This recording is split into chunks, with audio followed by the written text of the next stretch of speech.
Orlando Aguiar es licenciado en Física por la Universidad Federal de Minas Gerais y doctor en Educación en la misma universidad. También realizó una formación postdoctoral en Educación Científica en la Universidad de Leeds, Inglaterra, en la Universidad de Massachusetts, en Boston, y en la Universidad Federal de Bahía, en Brasil. Actualmente Orlando es profesor titular jubilado de la Facultad de Educación de la Universidad Federal de Minas Gerais, donde desarrolla actualmente actividades de investigación y extensión en el ámbito de la enseñanza de la ciencia y de la física. Sus líneas de trabajo son alrededor de conceptos científicos, lenguaje y cognición, mediación pedagógica, dinámica discursiva en las aulas de ciencias, preguntas de los profesores y de los estudiantes en las clases de ciencias, desarrollo y evaluación de secuencias de enseñanza informadas por la investigación, preguntas sociocientíficas y enfoques ciencia, tecnología, sociedad en la enseñanza de la ciencia y de la física. En esta oportunidad presentará su conferencia, cuyo título es Ciencia como cultura y la enseñanza de la energía, consideraciones a partir de la teoría de los perfiles conceptuales. Bueno, muchas gracias Orlando por estar con nosotros, por haber aceptado la invitación, y dejamos ahora para que puedas compartir con nosotros tu ponencia. Muchísimas gracias. Gracias.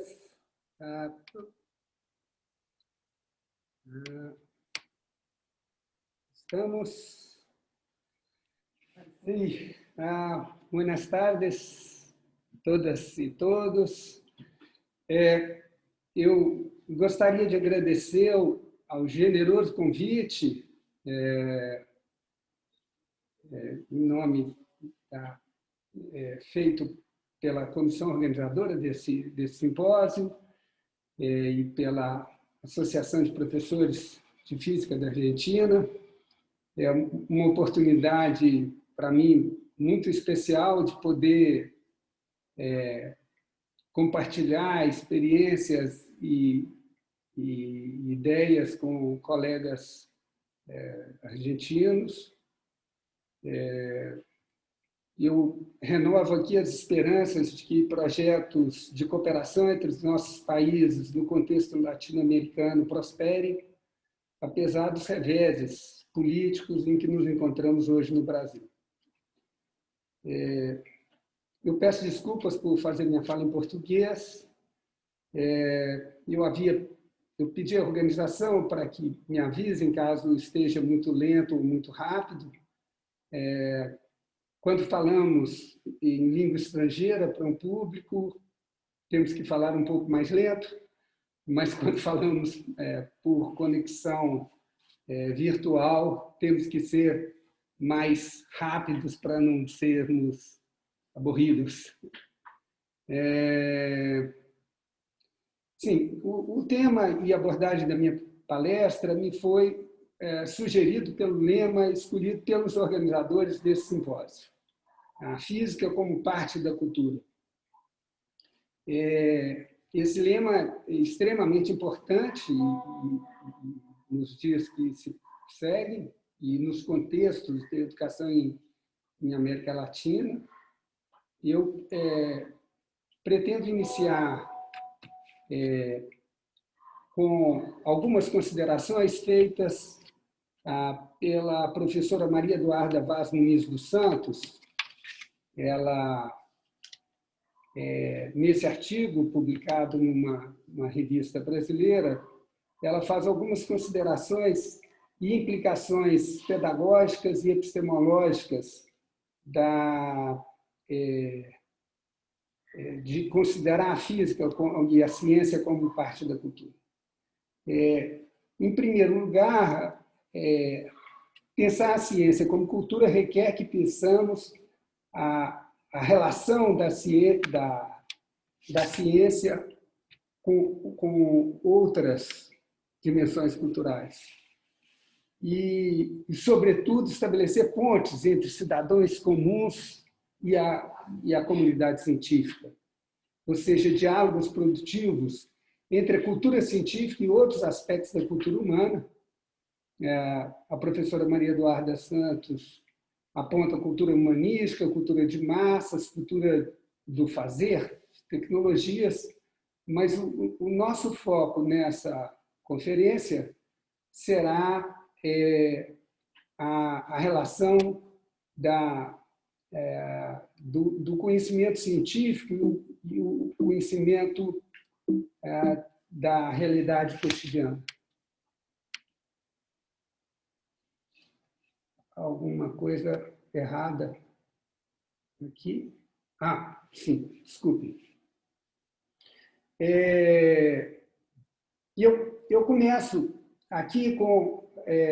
vou trazer alguns autores que tematizaram essa relação entre o conhecimento científico e o conhecimento da vida cotidiana, e alguns textos bastante clássicos, né? Eu começo com a Joan Solomon, é uma autora inglesa da Universidade de Oxford, muito atuante na década de 80, 90. A Solomon, nesse livro de 1992, ela discute a existência de dois domínios do conhecimento: o domínio do conhecimento científico e dos saberes da cultura mais elaborada, digamos assim, e o domínio da vida cotidiana, que ela dá uma importância enorme, e ela vai tratar esses dois domínios não como domínios estanques, mas que se influenciam mutuamente, e ambos tendo uma certa diversidade no interior delas e um dinamismo, né? Não como coisas estáticas. Um outro autor que eu me apoio é o canadense Glyn Ackerhead, que trabalha na perspectiva de uma educação científica intercultural. O Ackerhead, ele usa uma metáfora da educação, da aprendizagem em ciências como cruzamento de fronteiras culturais, né? Tanto no caminho que vai da cultura dos estudantes para a cultura científica, quanto reciprocamente, né? Trocas e diálogos profícuos entre esse universo cultural dos estudantes. E ele nos alerta que, mesmo em sociedades, em escolas, em meio urbano, toda classe, toda sala de aula é, em certo sentido, multicultural, porque os alunos pertencem a diversos grupos, né? e diversas facetas da vida social e da produção da cultura, aí entendida como Gertz, como aquilo que dá sentido para a nossa vida, né? Um conjunto de signos, símbolos, valores, né? Que são compartilhados pela sociedade, dos quais os indivíduos têm pertencimento. Também pensando em cultura como uma coisa dinâmica. O terceiro livro é um livro belíssimo, eu recomendo muito, é um livro do Peter Berger e do Thomas Luckmann. O original é de 1973, é um tratado de sociologia do conhecimento. E o que os autores fazem é mapear aquilo que eles chamam da construção social da realidade, que é esse sentido do conhecimento da vida cotidiana, né? Nessa mesma linha, um artigo que me marcou muito, ele é também bastante antigo, de 1985, né?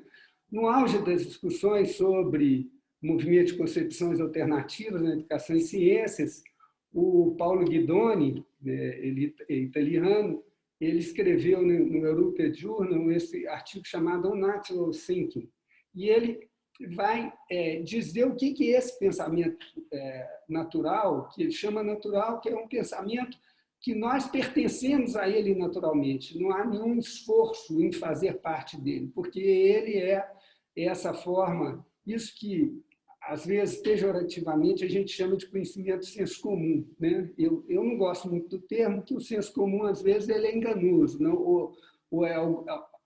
Ou enganado por alguém, né? E o pensamento natural não, é um pensamento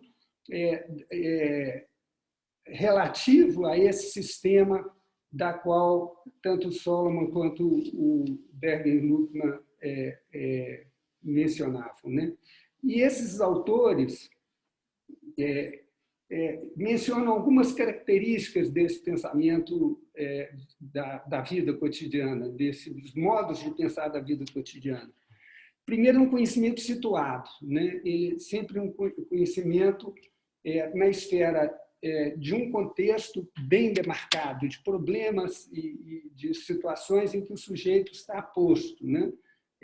É um conhecimento do aqui e do agora.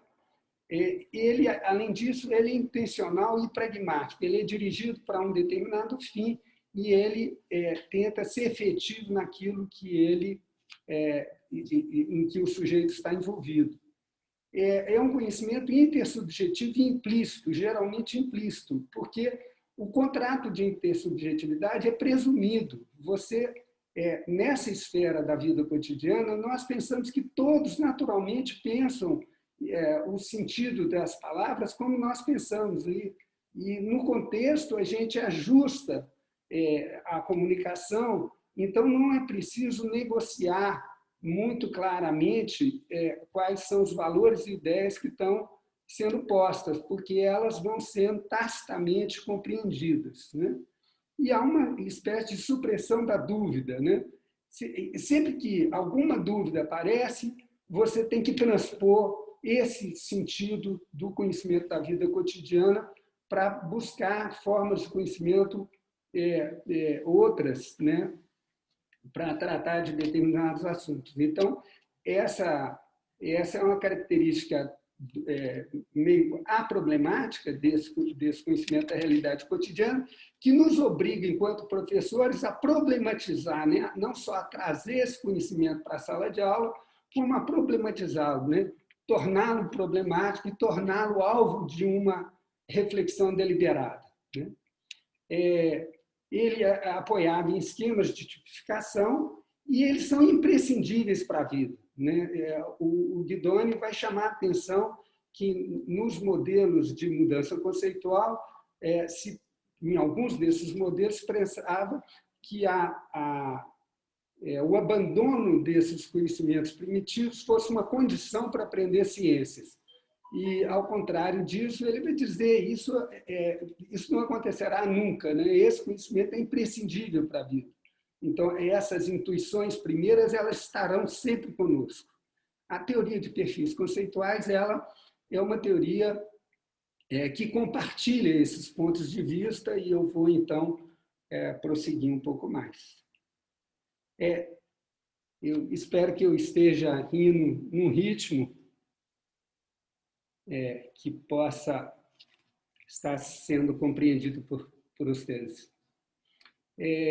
Eu vou pegar outro ponto da conferência, da palestra, que é o ensino de energia, né?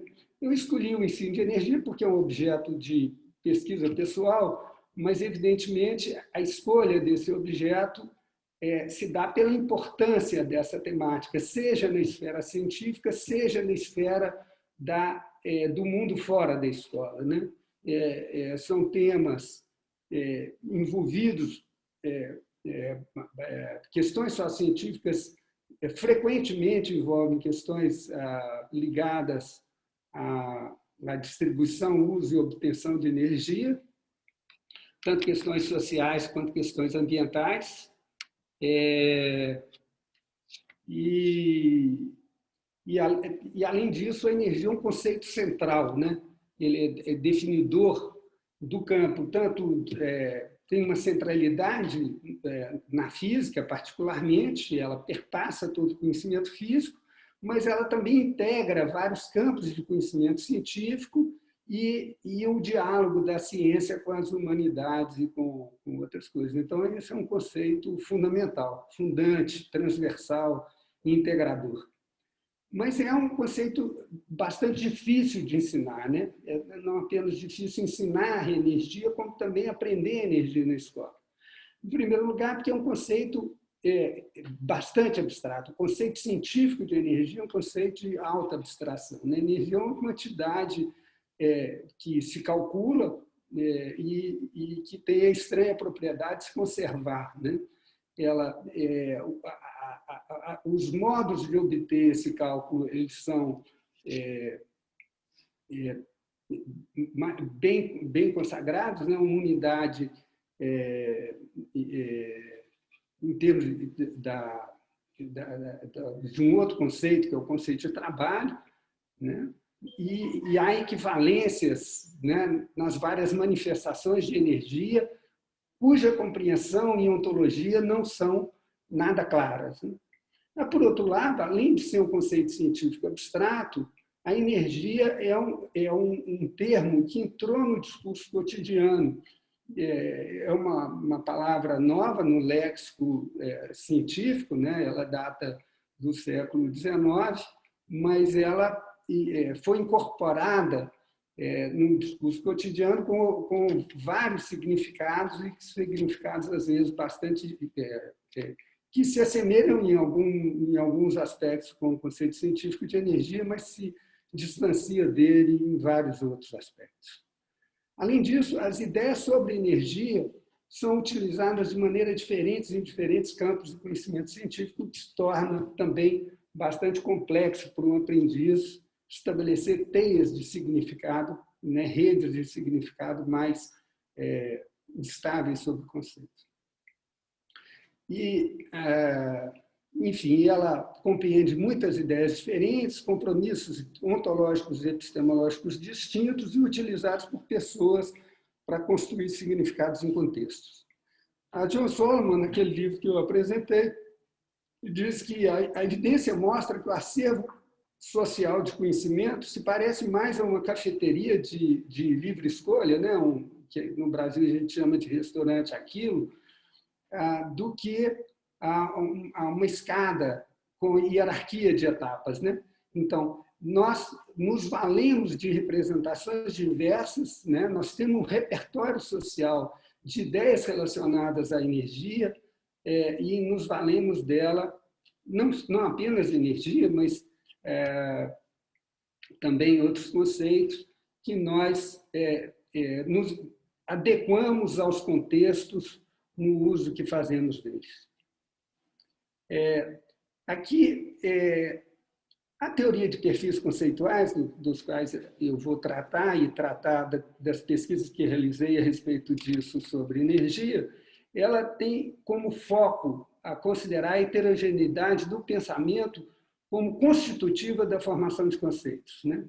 Essa é uma aposta, ou seja, é uma teoria que está fundada, né, na perspectiva sociocultural, socio-histórico-cultural da cognição humana, inaugurada por Vygotsky e hoje desenvolvida por inúmeros pesquisadores mundo afora, e ela tem algumas características que me parecem bastante interessantes. A primeira é a sensibilidade pela diversidade cultural e o compromisso da aprendizagem em contextos, né? Dos sujeitos em contextos incluindo pertencimento cultural. A segunda é uma teoria que, acho eu, nos ajuda a romper com a encapsulação, né? A restrição do conhecimento científico escolar como algo que só vale para ele mesmo, né? Quer dizer, dos diálogos do conhecimento escolar com as realidades da vida fora da escola. E, em terceiro lugar, reforçar a relação entre a ciência e o que Voloshinov e Bakhtin chamavam de ideologia da vida cotidiana. Aqui o termo ideologia ele tem um significado muito particular na obra de Bakhtin e do círculo de Bakhtin, que expressa mais ou menos visão de mundo, né? A visão de mundo da vida cotidiana. Aliás, eu não gosto muito dessa palavra ideologia, porque ela ela cabe em qualquer pé, né? A coisa. Enfim, os objetivos disso, então, é o empoderamento dos estudantes, né, das populações, para enfrentar temas de ciência, tecnologia e sociedade e promover a alfabetização científica e tecnológica. Portanto, nós não estamos falando da formação de conceitos como fim em si mesmo, mas os conceitos como instrumento de leitura e ação na realidade. Então, aqui, de novo, essa distinção, né? Na vida, a energia aparece como bem de consumo, alguma coisa que eu pago para ter, e é uma forma de mercadoria, né? E que, se acaba, eu tenho que pagar de novo para ou abastecer o carro, ou pagar a conta de energia elétrica de minha casa, e assim por diante, né? Então, ele é visto também dessa forma, né? Que, portanto, no conservatismo em ciência é como uma quantidade abstrata associada a sistemas que se conserva nas transformações. E as perguntas são: que pontes estabelecer entre esses dois domínios, que temas exigem o estudo do conceito de energia e que contribuições um aporte científico desses conceitos nos ajuda a compreender melhor os problemas que vivemos e reconhecer diferenças, valores relativos e possíveis aproximações entre esses dois domínios de conhecimento. Dando continuidade um pouco à conferência do Marco Antônio Moreira, ontem, nesse simpósio, como provocar nos estudantes, contra palavras no sentido bakhtiniano, né, mas um interesse e um diálogo sincero com os discursos científicos escolares e ainda permitir a eles um acesso a essas formas de conhecimento, né, e engajados em temas. Então, eu vou dar um pouco o histórico da teoria de perfis conceituais, acelerar um pouco. Isso foi proposto em 1995 pelo Eduardo, em 94 a tese de doutorado dele, e um dos produtos foi esse artigo na Science and Education. Depois ele publicou essa tese em livro pela editora da UFMG em 2000, com o título Linguagem e Formação de Conceitos. E, mais recentemente, um grupo maior de pesquisadores que vem trabalhando com a perspectiva dos perfis conceituais. Isso foi elaborado na forma de uma teoria de ensino-aprendizagem, e os resultados disso estão nesse livro, um livro, acho, belíssimo, muito bem elaborado.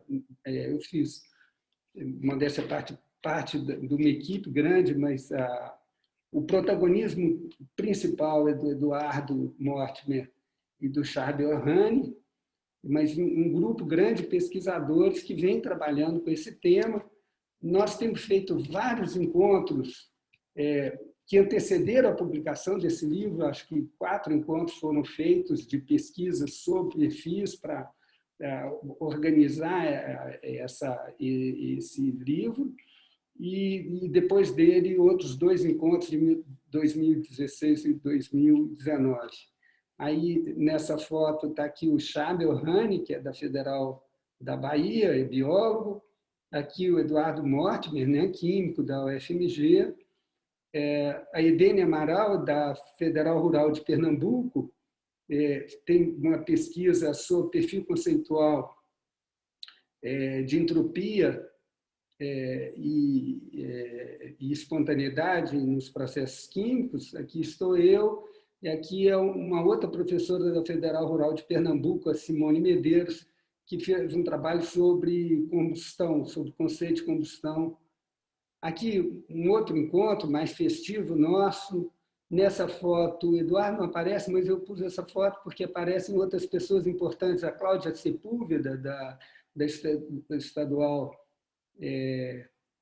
de Feira de Santana, que tem um trabalho sobre conceito de adaptação biológica muito consistente e vem orientando outras pesquisas de doutorado nessa área, e com trabalhos bastante relevantes.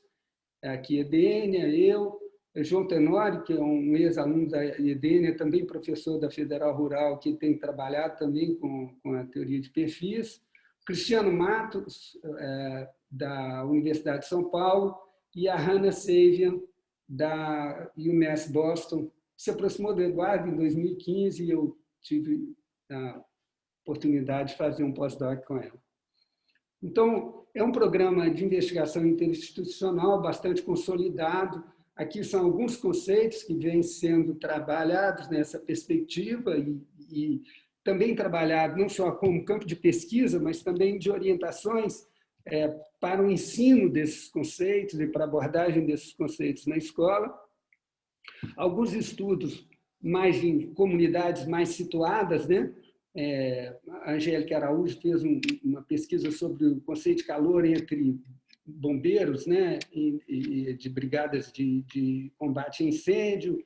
A Edênia, e uma aluna de doutorado dela, fez um trabalho com ácidos e bases entre profissionais de salões de beleza e de tratamento de cabelo, bastante interessante.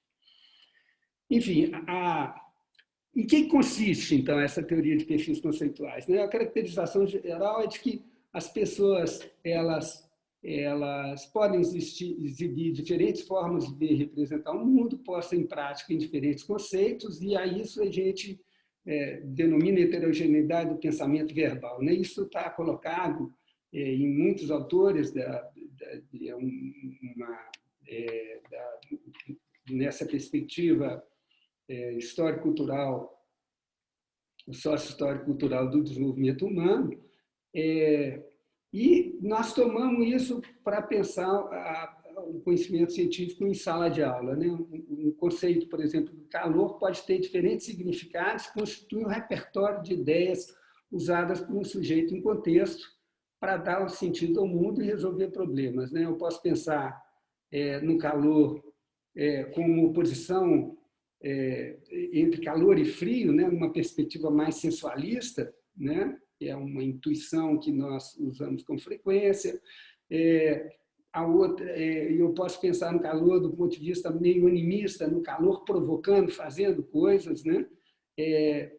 A distinção entre calor e temperatura é um marco no desenvolvimento desse conceito, e isso, na história da ciência, isso veio acompanhado de uma crença ontológica, da natureza do calor como uma substância, e que é uma crença compartilhada por alguns alunos e extensamente utilizada na linguagem da própria ciência, por vezes, e as conceituações de energia como calor como energia, ou mais precisamente como processo de transferência de energia entre sistemas a diferentes temperaturas. Claro, nós podemos pensar também em conceituações mais contemporâneas, de fonos e outras coisas mais. Alguns desses significados eles se estabilizam na cultura. Então, esses significados que eu mencionei são significados que nós conseguimos identificar por uma metodologia que a teoria de perfis nos permite fazer, que eu vou falar adiante, e você, então, modela essa heterogeneidade de pensamento formal. Então, essas zonas do perfil de um conceito, elas são zonas que têm algum significado mais estabilizado na cultura e que se expressam repetidamente em linguagens e práticas de uma dada comunidade, de pessoas que pertencem a um certo meio cultural. Cada zona de perfil revela compromissos epistemológicos, ontológicos e axiológicos e modos de dizer característicos. Então, os compromissos epistemológicos são os valores de conhecimento, como é que as razões alegadas para acreditar em algo, o modo de justificar os conhecimentos e um certo sentido de por que eu acredito nisso. Os compromissos ontológicos diz respeito à natureza das entidades que fazem parte dessa desses modelos, dessas ideias que se desenvolvem, né? Então, a gente mencionou aqui, nós podemos pensar, por exemplo, o calor como uma coisa, né? Como uma quase substância, uma coisa assim, ou posso pensar no calor como processo. Então, há uma distinção ontológica nessas coisas, né? E axiológicos são os valores e os propósitos, né? A orientação do sujeito diante de conhecimentos, né? E as ondas de perfil variam de um indivíduo ao outro, segundo a intensidade e presença, né? Embora elas evocam também diversos pertencimentos culturais desses sujeitos. Então, as ondas do perfil, o perfil, então, ele tem um caráter social, porque as ondas de perfil elas são mapeadas com significados estabilizados culturalmente, mas elas têm uma marca individual que é dos acentos, né, dessas marcas. Então, nós vamos ver nas entrevistas que eu fiz com estudantes da Universidade Federal da Bahia, que você vai ter, entre os estudantes que foram entrevistados de física, você tem certas características que são, em geral, marcantes em relação, por exemplo, ao grupo de estudantes de biologia, mas também tem diferenças bastante marcantes entre eles, né? Um ensino guiado por essa perspectiva, né, ele tem por objetivos, em primeiro lugar, introduzir e dar sentido a novas zonas de perfil, qual seja as zonas científicas, né, que os alunos não têm acesso, raramente têm acesso, senão na escola. E, segundo, promover a tomada de consciência de diferentes significados de um conceito e o valor pragmático desses conhecimentos em contextos, né? Então, se eu quero estabelecer diálogos entre conhecimentos científicos e não científicos, eu tenho que tomar consciência dessas diferenças e especificidades para entender o mundo, né?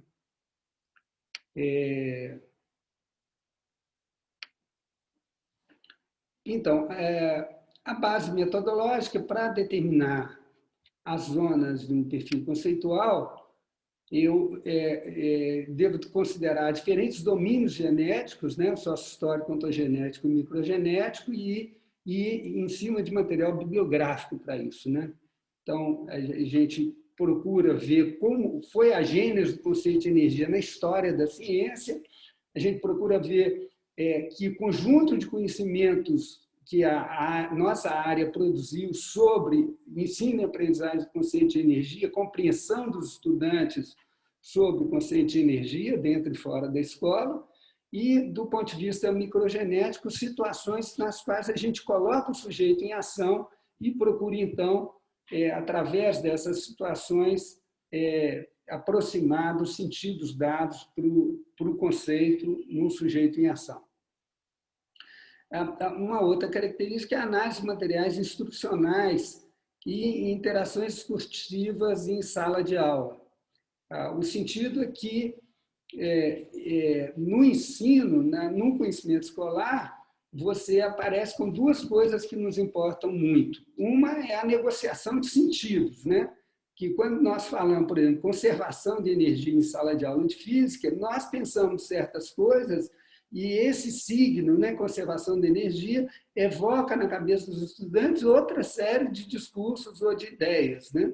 Então, o tempo todo a gente está tentando entender o que os alunos pensam e ajustar essas comunicações e criar oportunidades para que eles possam compreender, eu possa compreender a perspectiva com que ele está trabalhando, mas e vice-versa, que a gente possa conversar sobre isso, né? Que sentidos são construídos sobre conservação de energia, mas há também uma hibridização. Então, essa negociação de sentido invariavelmente acontece em salas de aula, né? Nós, professores, o discurso escolar, portanto, é um discurso que tem um pé na ciência e um pé nesses discursos da vida cotidiana. E essa hibridização de discurso ela vai estar presente também nos materiais didáticos, nos materiais escolares, né?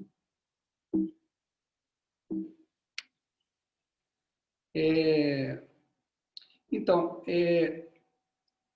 eu só estou indicando que nesse meu pós-doc em Boston eu fiz uma proposta de perfil conceitual de energia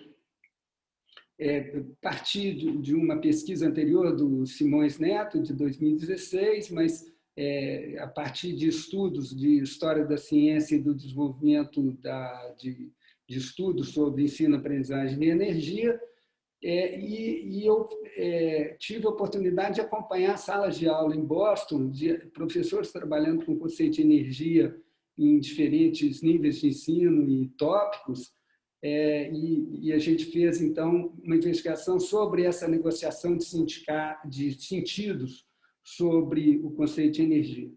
E depois, eu tive 6 meses com o Charbel na Federal da Bahia, e lá nós voltamos a esses temas, né? O Charbel é biólogo, a Hannah química e eu físico, então nós conduzindo entrevistas com estudantes de várias áreas na UFBA para refinar esse entendimento. E é esse resultado que eu vou trazer aqui.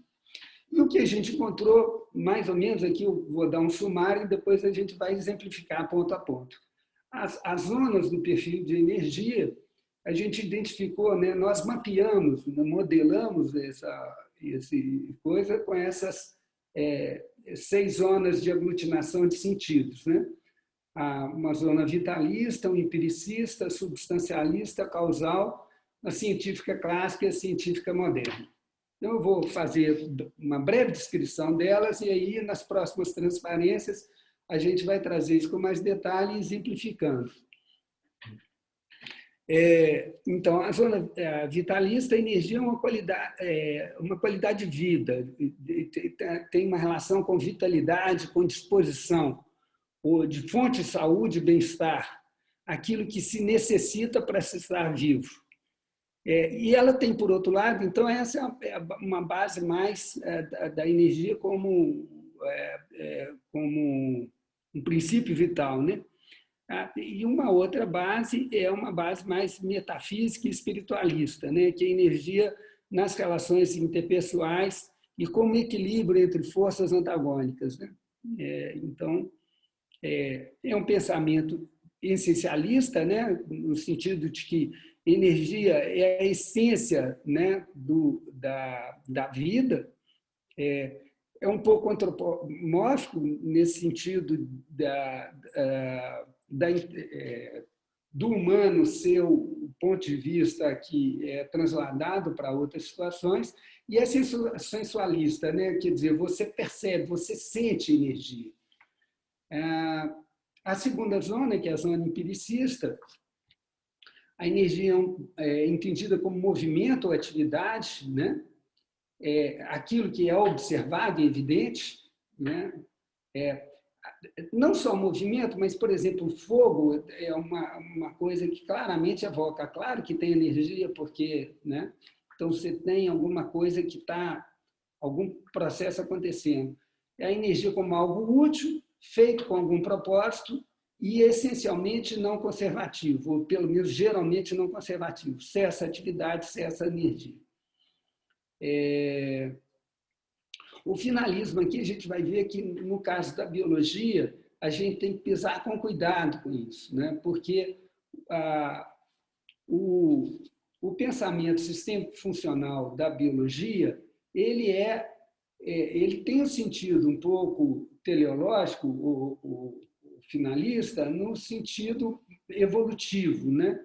Quer dizer, os organismos evolvem, a seleção natural ela ocorre de modo que determinadas funções ofereçam aos organismos vantagens comportamentais ou fisiológicas, né, que permitam uma reprodução com sucesso, enfim, que permitam a sobrevivência daquela espécie, né? Então, você tem um pensamento teleológico que é aceito dentro de determinadas condições no pensamento biológico, né? Então, esse finalismo aqui ele é mais amplo, né? Claro, ele não tem essas restrições e nem esse lastro no pensamento evolutivo. Na física e na química, esse tipo de raciocínio não se aplica, né? A zona substancialista, a energia aparece como combustível, comida, material ou quantidade quase material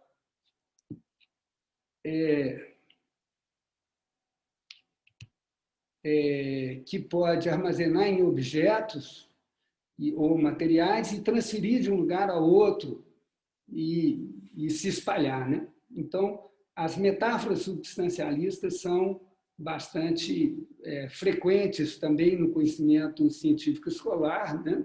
Mas ela é uma visão importante sobre energia, né? A ideia do substancialismo, ele nasce da energia como uma espécie de combustível, né? Algo que, mas ela às vezes é mais do que isso.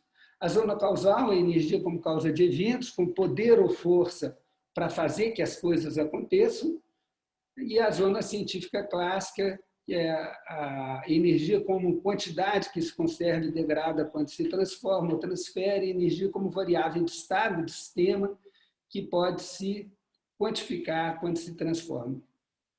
E, enfim, a científica moderna aí aparecem várias coisas, né? O caráter probabilístico, a energia como uma quantidade discreta, né? Quantizada, relacionada com função de onda, portanto, probabilidade e massa de repouso e outras coisas mais. Aqui, essa representação, eu estou aqui nesse círculo azul, a zona vitalista, nesse círculo, nas cores não corresponde ao... Isso daqui deveria ser vermelho, depois que a gente vai ver no modo como eu pus na transparência. Mas, de qualquer forma, você tem, então, zonas que se interpõem, né? Isso daqui no campo dos conhecimentos da vida cotidiana. Tá? Mas esse campo de conhecimento da vida cotidiana não só interpõe certas coisas que fazem parte de uma e de outra e que, né, e que há uma...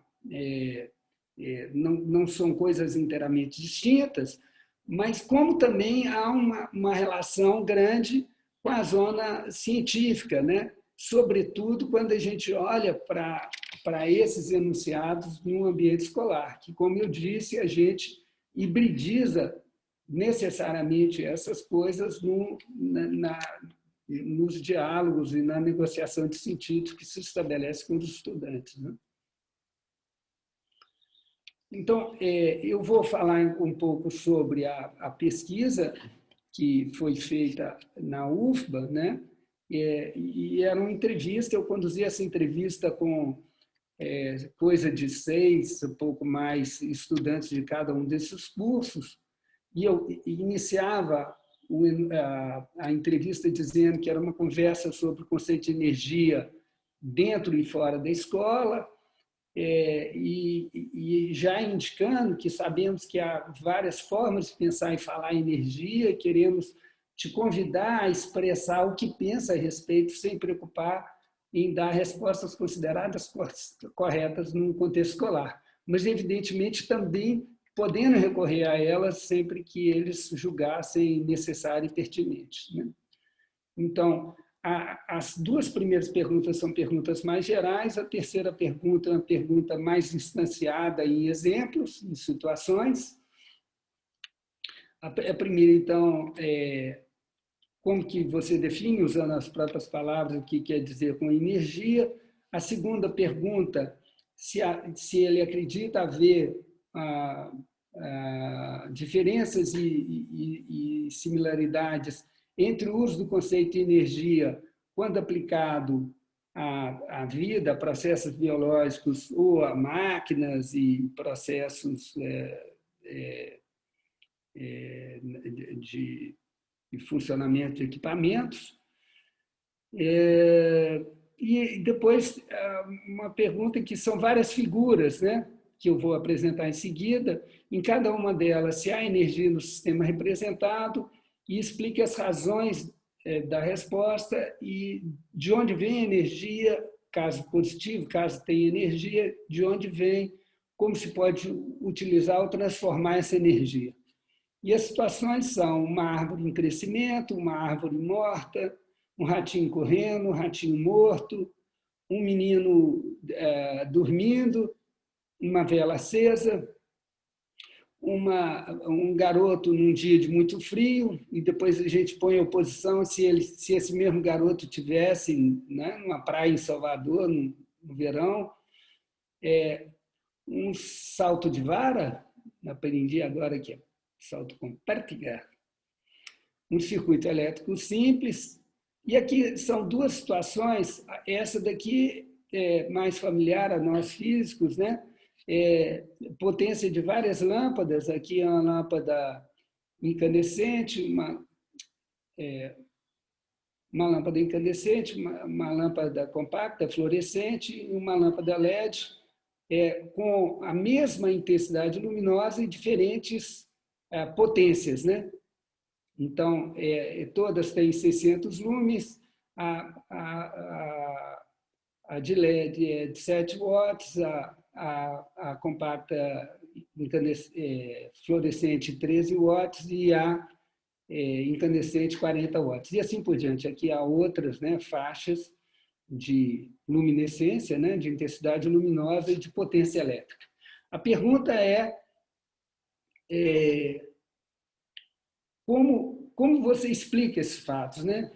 Como se explica a diferente potência elétrica de cada uma dessas lâmpadas para obter o mesmo brilho, né?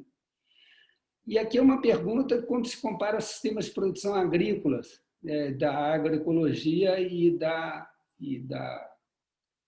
agricultura convencional, né? Da monocultura com práticas.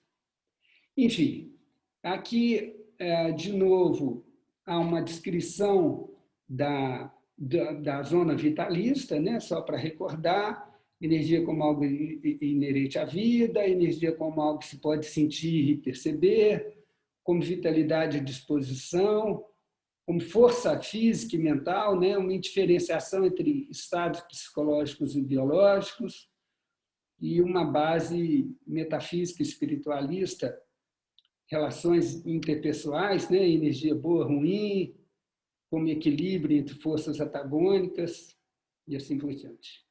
Aqui eu vou pegar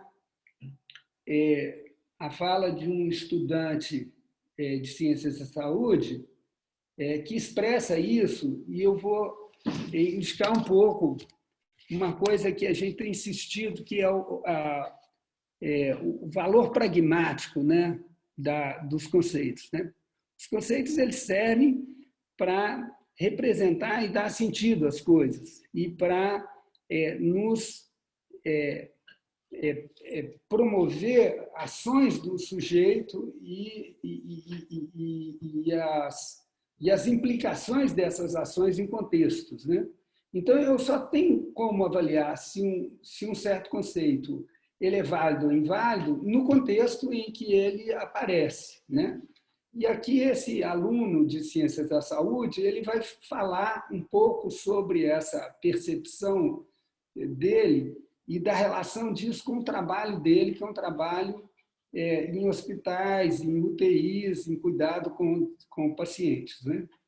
Então, ele vai dizer o seguinte: é muito difícil conceituar energia, porque depende de que perspectiva você está tratando, de que lugar você está falando. Então, eu compreendo a energia como qualquer movimento que desprende um processo, qualquer processo que implica um intercâmbio, um gasto. Qualquer processo que tem um gasto tem energia. E aí ele cita algumas coisas na biologia, de células, de organismos, que se tem processo, tem energia. Ok? Está em verde que a gente vai ver que é um exemplo da zona empiricista, né? Da energia como atividade. Mas agora, esse trecho aqui, ele vai dizer, já numa perspectiva espiritualista, ele vai dizer, tem duas perspectivas. Então, tem uma perspectiva mais da ciência e tem uma perspectiva espiritualista. Que o processo de energia é relacionado a intercâmbio. Eu tenho energia no meu corpo, você tem energia no seu corpo. E nós intercambiamos isso através de sensações e percepções ao toque, ao olhar. E, então, através dessas sensações, nós intercambiamos energia, e são provenientes do nosso corpo, e assim vão. Então, em geral, energia são esses dois conceitos, né? Essas duas relações. Aí, depois, falando sobre isso no trabalho dele, que implicações tinha essa noção de energia, ele vai dizer como que você faz o cuidado com os pacientes. Então, através do intercâmbio de energia. Aí ele vai dizer, essas são discussões muito contemporâneas, e ele vai discutir isso como alguma coisa que existe após o modelo biomédico, né? que tenta superar o modelo biomédico. O modelo biomédico é, se você tem uma doença, você dá o remédio e você cura a doença, né? E nessa perspectiva que ele está dizendo da saúde como condição de vida do sujeito, né? E vou explicar que esse modelo biomédico é um modelo curativista, mecânico, que cura o paciente através de materiais. Não se vê mais assim, na perspectiva dele. Então, são técnicas novas a partir do ponto de vista do cuidado, a partir do toque, da sensibilidade, e você passa a tua energia para outra pessoa, seja energia positiva ou negativa, se compreende, deve ser positiva. Então, você precisa se cuidar primeiro para depois cuidar do outro. E assim é um intercâmbio de energia. Então, eu estou dizendo que, na perspectiva desse sujeito, essa perspectiva vitalista, ela faz sentido e ela configura certas práticas e certos cuidados que são fundamentais para ele. Eu fico me perguntando se, nesse contexto, se esse conhecimento é um conhecimento de menor valor do que o conhecimento, né, da ciência formal, né, dos princípios da termodinâmica. Eu acredito que, nesse contexto, é um conhecimento válido, né? O problema todo é quando essas coisas imbricam né, enfim, é possível ter uma perspectiva que não seja desse modelo curativista da medicina e que também comporte um entendimento biológico mais contemporâneo. É essa a única alternativa? Haveriam outras? Sim. Enfim.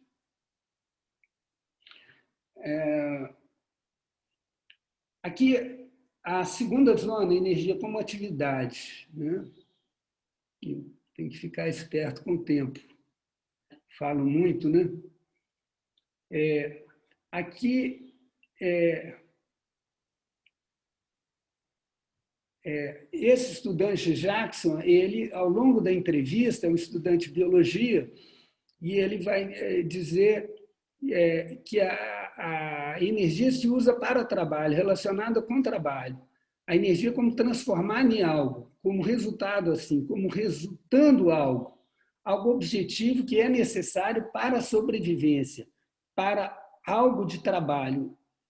Energia como se for assim uma condição para que algo se cumpra, ao final. Então, eu estou dizendo que esse é um conceito finalista, né, que, de um certo modo, ele é realimentado pelo discurso biológico, né, da ciência, da biologia contemporânea, não exatamente desse modo, mas ele pode ser uma ponte de significação ou alguma esfera de um conhecimento científico que tem interface com um conhecimento do campo, né? E aqui ele vai dizer, então, por exemplo, quando ele fala da árvore em crescimento, ele vai falar energia luminosa, energia solar que se transforma, um processo orgânico, é a transformação de energia solar em molécula orgânica, que é a glicose. Aí eu pergunto, então, como é a energia nessa história? Então, ele diz que a luz proporciona um mecanismo necessário para desencadear essa transformação de moléculas, no caso de um vegetal.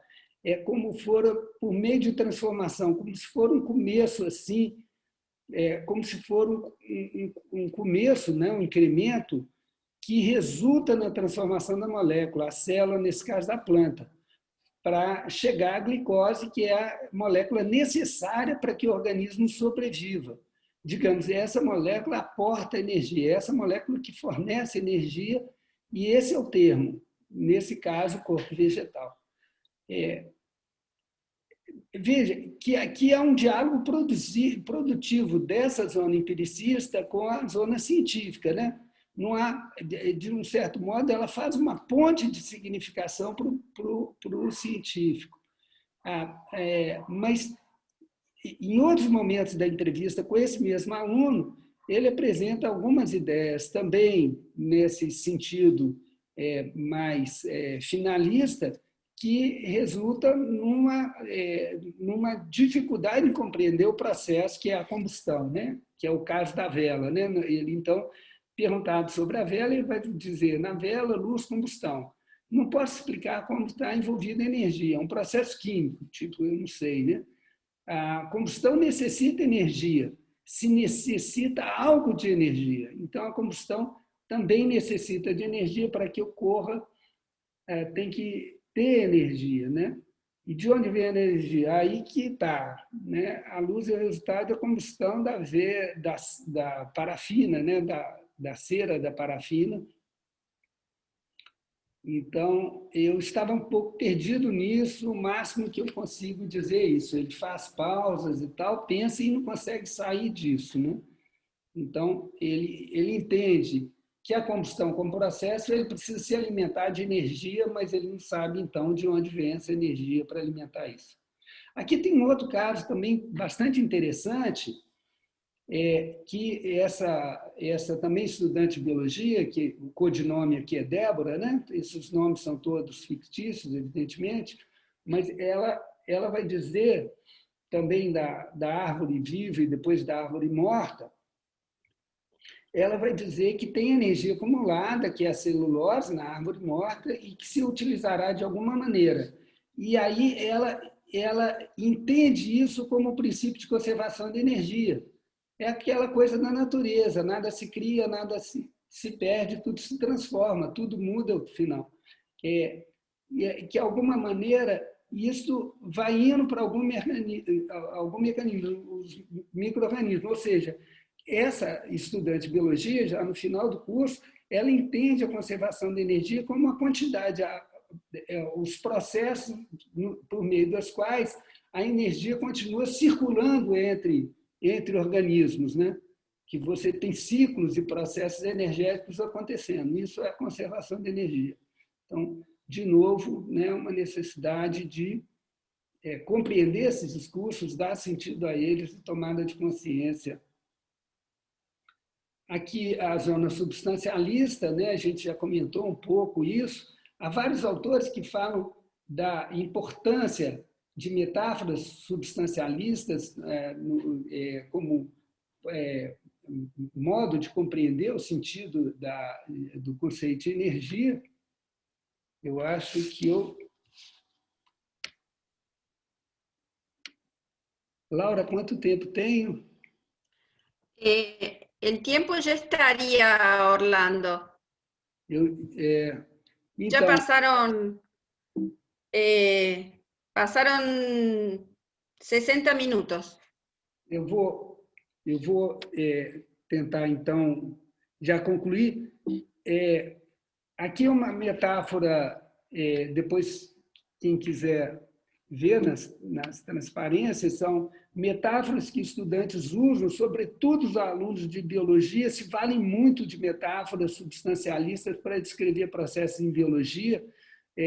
Isso está nos livros didáticos, né? A moedinha, a ideia de energia como um investimento, né? Você aplica pouca energia, e isso se contabiliza em ATPs, né? ATP como essa unidade de energia, como algo que transforma esse conceito abstrato em alguma coisa quantificável em termos de um material, né? Que os organismos sintetizam e depois que se quebra. Há uma outra presença da zona substancialista entre os físicos, da crença de que certos materiais têm energia em si mesmos, né? E a ideia mais comum é de que moléculas grandes têm mais energia, quando se quebram em pedaços pequenos, elas liberam energia, o que é incorreto, né? Como se elas estivessem armazenadas nas ligações químicas, é meio o oposto do sentido. E também em fluxos de energia, por exemplo, em circuitos elétricos, às vezes também isso aparece, né? A zona causal tem uma indiferenciação dos conceitos de energia, força e potência. Há alguma coisa que a gente diz muito isso, né? Que a energia é aquilo que faz acontecer os processos, mas o conceito de energia na termodinâmica, ele não é um conceito causal, né? Ela é simplesmente uma descrição dos processos no sistema. E essa causalidade atribuída à energia pode constituir um obstáculo para os estudantes que passam a explicar tudo por energia. Por causa da energia, né? Porque a energia veio da pilha e tal, alimentou, e eles não têm uma base de mecanismos causais muito claros relacionados a isso, né? Aqui também a gente tem alguns exemplos, tanto exemplos em que configuram necessidade de superação, de pôr em discussão essas ideias para contrapô-las ao conhecimento científico, quanto ideias em que esse modo de pensar, ele, de um certo modo, dá um certo sentido para a história, para a narrativa científica sobre energia. Aqui, a zona científico-clássica, o Duit, isso é largamente reportado na literatura em educação e ciências, que essas 4 ideias são ideias fundamentais para definir o sentido de energia, né? Que é a conservação, degradação, transferência e transformação de energia. Os pesos disso são distintos em diferentes áreas, em diferentes contextos, né? Além dessas, quando a gente pensa em sistemas físicos, aparece a ideia de eficiência em tecnológicos, né? A ideia de eficiência, de fontes de energia, de armazenamento, que fazem parte do discurso das tecnologias ligadas à ciência, mas não propriamente a um conceito científico de energia. Então, o princípio distintivo, o elemento distintivo da zona científico-clássica é o princípio de conservação. Mas, por exemplo, entre os biólogos, não há muito compromisso com a ideia de conservação, porque os sistemas são sistemas muito abertos, né? Você precisa o tempo todo ter fluxo de energia externo para os sistemas funcionarem. Em ecologia, é fundamental essa distinção dos ciclos de matéria como ciclos fechados e os ciclos energéticos como ciclos abertos, né? Então, é uma descrição muito mais baseada em fluxos de energia e só implicitamente esses fluxos implicam que essa quantidade se conserva, senão você não teria como contabilizar esses fluxos, né? Mas a ideia de degradação e de transferência são ideias mais fortes, por exemplo, no domínio do vivo, né? Inclusive, essa é uma ideia que, às vezes, não nos ocorre aos físicos, né? Que a energia, para os organismos, para o organismo se organizar, ele precisa pôr energia para fora, né? Ele precisa desorganizar para fora para organizar para dentro, né? E aqui também algumas falas de estudantes. Esse Ramon é um estudante que a entrevista toda ele conduz com um raciocínio científico baseado em termodinâmica, né? E, de um certo modo, em algumas coisas da mecânica, porque ele fala que energia é configuração e movimento, né? Mas sempre calcado num pensamento termodinâmico bastante desenvolvido. E, no caso do racionalismo moderno, algumas situações dizem respeito a isso, né? Sobretudo o circuito elétrico e o funcionamento daquelas lâmpadas, elas aparecem essa coisa da uma frequência e então, aqui são algumas definições históricas da energia e a dificuldade disso, né, e da evolução histórica do conceito, né, do Mayer, Faraday, Maxwell, antes do trabalho do Helmholtz e do Rankine e do Thomson, que configuram, né, enunciados da primeira lei da termodinâmica. E por fim, o recado um pouco esse, né, de algumas considerações sobre o ensino de energia nas escolas, né, e sobre esses resultados, né, de um certo cuidado nosso em lidar com isso, seja na formação de professores, seja entre estudantes de ensino médio. Eu agradeço a atenção de vocês, peço desculpas por ter extrapolado um bocado. Bueno, muchas gracias, Orlando, por tu presentación. Vamos a esperar ahora un minutito y voy a empezar a recolectar las preguntas. Mientras tanto, avisarles a todos que Orlando va a dejar su presentación en el foro de conferencias, más allá de que va a estar la grabación de toda la presentación, como en todas las conferencias, él va a subir, o nosotros vamos a subir la presentación que acaba de hacer, las diapositivas, en el foro de conferencias, en el centro del círculo donde están todas las conferencias, hay un foro de conferencias, y ahí los participantes pueden interactuar con Orlando en relación a la presentación a lo largo de esta semana. Sí. No sé, entonces, bueno, ahí tenemos otro momento para interactuar con él y demás. Bueno, acá tengo algunas preguntas.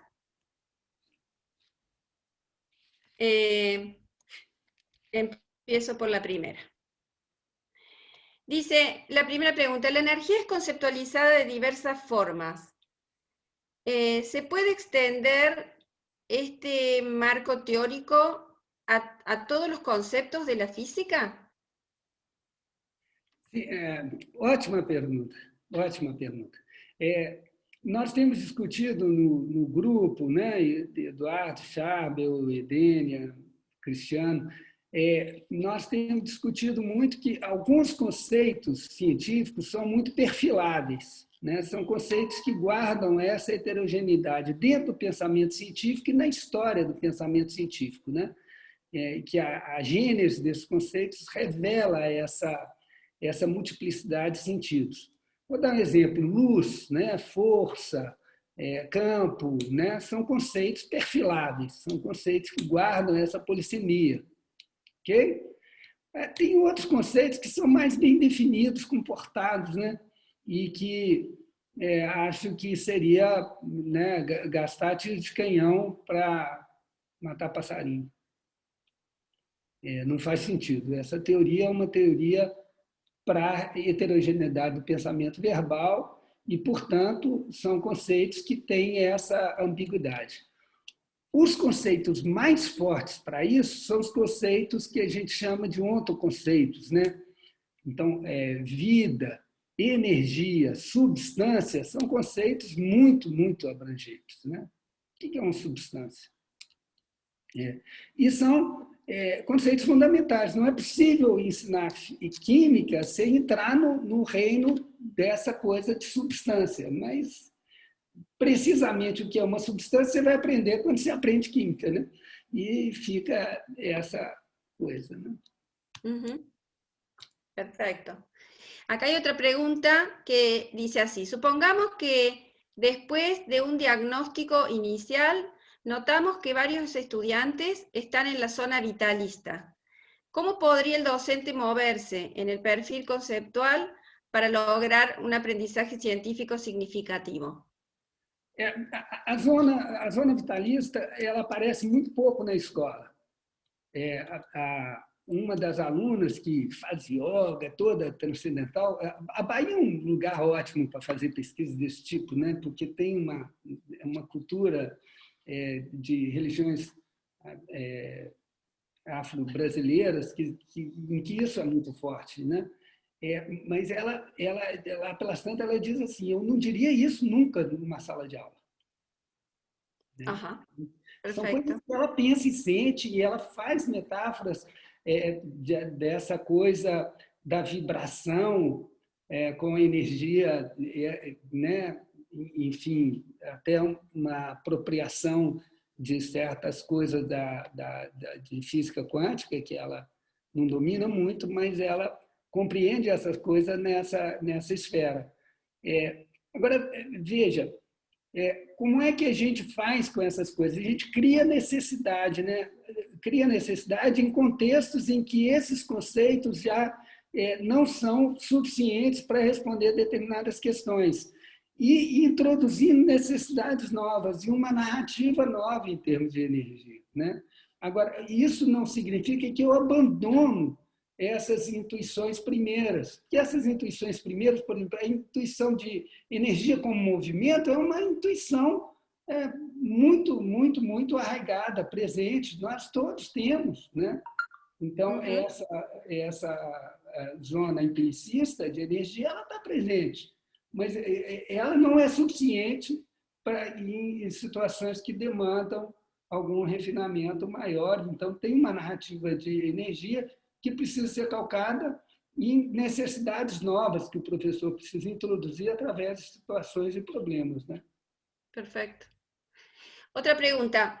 ¿Existe un concepto de energía universal que puede aplicarse en varios contextos o bien dependiendo del contexto debemos inevitablemente ajustar el término energía? Pois então, existe um certo consenso de que a raiz do conceito de energia, o conceito científico de energia, está na termodinâmica. As leis da termodinâmica são generosas o bastante para pensar em configurações de transferências de energia e matéria entre sistemas e vizinhança, seja qualquer que seja o sistema biológico, químico, né? A Terra como planeta no espaço, enfim, as leis da termodinâmica, elas têm esse estatuto, né? Mas veja bem, na operacionalidade do conceito, né, um professor de biologia de Boston chegou a me dizer, eu como biólogo, e ele é um bom biólogo, é um bom professor, um cara, não me parece que a ideia de conservação de energia seja assim central. Né? Quer dizer, isso não faz muito sentido. Quer dizer, para um biólogo, a energia é muito mais entendida como uma necessidade do organismo, né? E como mecanismos evolutivos que os organismos têm para a obtenção de energia, e como ciclagem, né? E como esses processos que são cíclicos, mas são processos abertos. Você não... e super dissipativos. Né? A dissipação de energia é uma condição para o sistema continuar vivo. Mas essas reflexões são reflexões sempre possíveis. Né? É possível pensar todos esses sistemas a partir desses princípios termodinâmicos. Do ponto de vista do valor pragmático, você pode construir outras narrativas, e às vezes narrativas que são super eficientes com base em outros pressupostos, como as moedinhas de energia lá dos ATPs. Né? Você gasta 4 ATPs para quebrar a glicose, mas obtém 36. Então, caramba, você está ganhando 32 ATPs nessa brincadeira. Ó, bacana. Baita investimento. Ok. La otra pregunta, esta es la cuarta y creo que en las 5 ya terminamos, es cómo se conecta la idea de hibridización del discurso con las diferentes zonas del perfil conceptual? Então, a hibridização, nós podemos pensar na hibridização de discurso pensando naqueles dois grandes domínios da Solomon, né? O científico e do cotidiano. E aí você tem uma linguagem social da ciência e tem uma linguagem social da esfera do pensamento cotidiano. E tem uma apropriação de ideias, né? Quando eu pego, por exemplo, essa fala dessa estudante Débora falando lá da coisa, ela vai dizer, olha, você vê uma relação entre essa energia lá da ciência e essa energia espiritualista lá da yoga, das coisas que você estava dizendo? Aí ela fala, sim, eu acho que é tudo um pouco de vibração e tal, e aí ela vai dizer que quando a luz incide sobre a planta, ela é uma vibração e ela entra em ressonância com a planta e desencadeia processos. Então, ela entende que talvez isso possa acontecer também no domínio dos afetos, né? De você ir para um lugar e sentir que tem uma energia boa no lugar, né? E que as pessoas que você tem trocas de energia positiva. Então, ela vê uma semelhança com esse negócio da ressonância de energia. E de uma apropriação de um discurso que vem de um lugar, de uma esfera, e que se adequa com valores e ideias de outra, né? Então, nesse sentido, é um discurso híbrido. Mas tem outra hibridização, que é a hibridização no sentido de você tentar construir uma ontologia de um conceito que o conceito científico de energia, a ontologia dele é a matemática, é uma função matemática. Energia, no fim das contas, é uma função matemática. Porque dizer energia, capacidade de realizar trabalho, a capacidade de realizar trabalho não se conserva, né? E o que é trabalho? Trabalho é transferência de energia. Então, né, é uma definição circular, é uma definição inoperante em determinados campos da física, da própria física, e o que dizer de outros campos. Então, e é um tanto ambígua. Então, você hibridiza discursos para dizer, né, por exemplo, um reconhecimento de que energia é aquilo que eu preciso para fazer acontecer, para ter processo. Se tem processo, tem energia envolvida. Se tem transformação, tem energia envolvida, né? Então, essa é uma chave que eu uso para pensar. E quanto mais mudanças, né, eu posso medir a quantidade de energia por meio. Quer dizer, como é que você quantifica isso, né? Como é que você sai desse conceito qualitativo para um conceito quantitativo? Então, essas são questões que são postas para nós, professores, né? Para criarmos situações, criarmos necessidades novas para operar com esse conceito em situações mais complexas. Bueno, perfecto. Hay otras preguntas, pero digamos, se repiten un poco las anteriores. De todas maneras, podemos retomar las preguntas en el foro, ¿no es cierto? Perfeito, perfeito. Eu estarei lá. A minha apresentação está completa, só falta. Me tomou muito tempo traduzir essa apresentação e me falta colocar as referências, que é uma coisa muito importante para Perfeito. Então, eu vou fazer isso e hoje ainda eu lhe envio e estou muito feliz por estar aqui. Queria, mais uma vez, agradecer, pedir desculpas por não usar a língua mãe dos povos latino-americanos, que é, né, a majoritária, que é o espanhol. Me sinto um ignorante por não poder fazer isso. Entendimos. Mas com muito carinho de estar aqui e desejando que nós possamos ter um futuro enquanto continente, um continente tão sofrido, né? Condições melhores de vida do nosso povo, que a democracia prospere e que o cuidado com os outros prospere, né? Sí. Bueno. Gracias. Bueno, muchas gracias, Orlando. Muchísimas gracias. Prazer. Nos vemos. Nos Chao, vemos. chao. Tchau, tchau.